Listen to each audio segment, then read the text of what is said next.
Have you ever looked up at the stars and wondered if we're truly alone in the universe? For centuries, humanity has told stories of gods descending from the heavens, bringing knowledge, power, and sometimes chaos.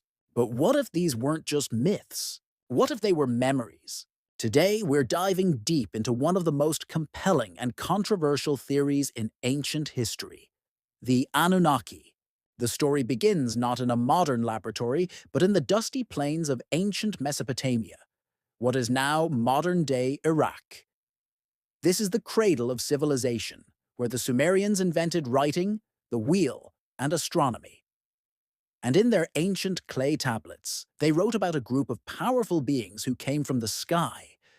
They called them the Anunnaki, which translates to those who from heaven to earth came.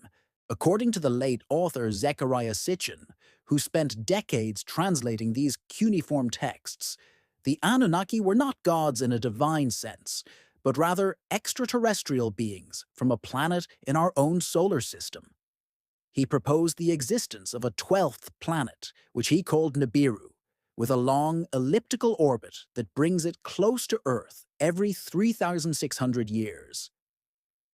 Sitchin's interpretation of the Sumerian creation epic, the Enuma Elish, is mind-blowing.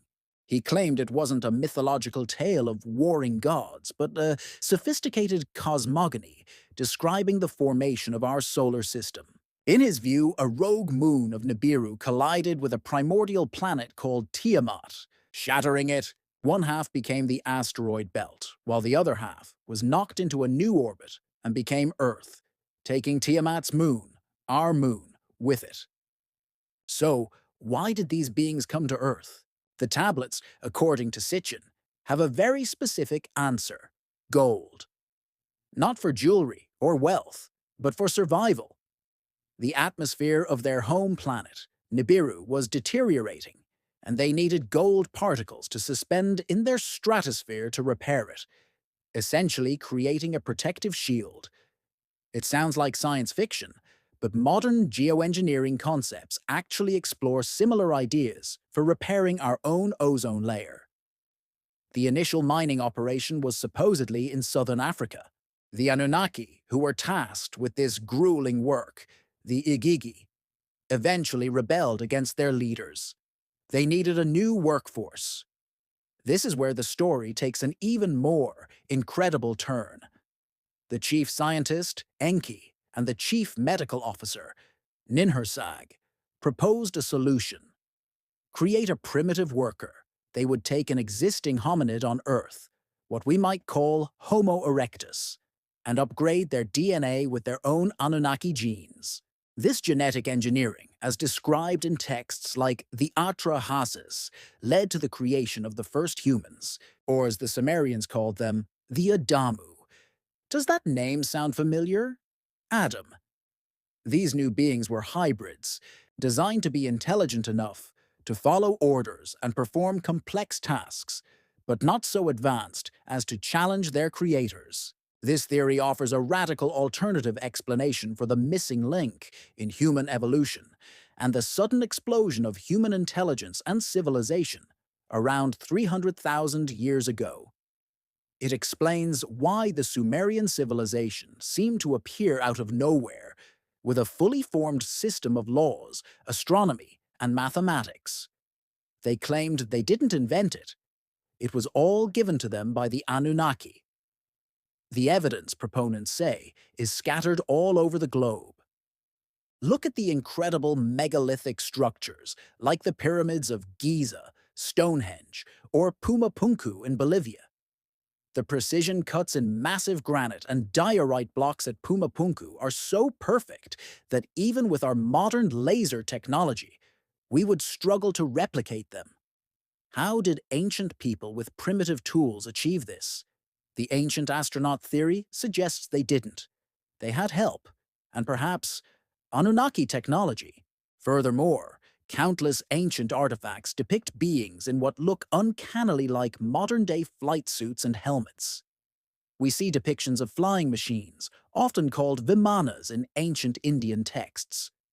The Sumerian cylinder seals show our solar system with all the planets we know today, plus one more, Nibiru, situated between Mars and Jupiter. How could they have known about planets like Uranus and Neptune, which weren't discovered by modern science until the 18th and 19th centuries? The stories don't stop with creation and labor. The texts describe a complex society of Anunnaki, with family dramas, political rivalries, and even wars fought on Earth. The leadership was dominated by two half-brothers, Enlil and Enki. Enlil was the stern commander, focused on the mission, while Enki was the scientist, often sympathetic to their human creations. Many of the stories in the Old Testament, like the Great Flood, have direct parallels in the much older Sumerian texts. In the Epic of Gilgamesh, a man named Utnapishtim is warned by the god Ea, who is Enki, to build a boat to survive a great flood, a flood instigated by Enlil to wipe out humanity, whose noise was disturbing him. Sounds a lot like the story of Noah, doesn't it?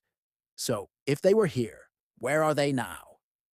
The theory suggests that as their mission was completed, or perhaps as their home planet Nibiru moved away on its long orbit, most of the Anunnaki left Earth. They left humanity to its own devices, but promised to one day return. This promise of a second coming is a theme found in countless religions and cultures worldwide. Now, it's crucial to state that mainstream academia and science dismiss these theories entirely. Scholars argue that Sitchin's translations are flawed, that he took mythological, allegorical texts and interpreted them as literal history. They say there's no physical evidence for a planet like Nibiru, and that its gravitational effects would be obvious in the orbits of other planets if it existed. The missing link, they argue, is simply a gap in the fossil record that is slowly being filled, not evidence of alien intervention. The technological achievements of ancient cultures, they maintain, were the result of human ingenuity, time, and immense manpower, not alien tech. But the questions remain. How do we explain the sudden leap in human genetics, the advanced astronomical knowledge of the Sumerians, the recurring motifs of sky gods and genetic creation across so many disparate cultures that had no contact with one another?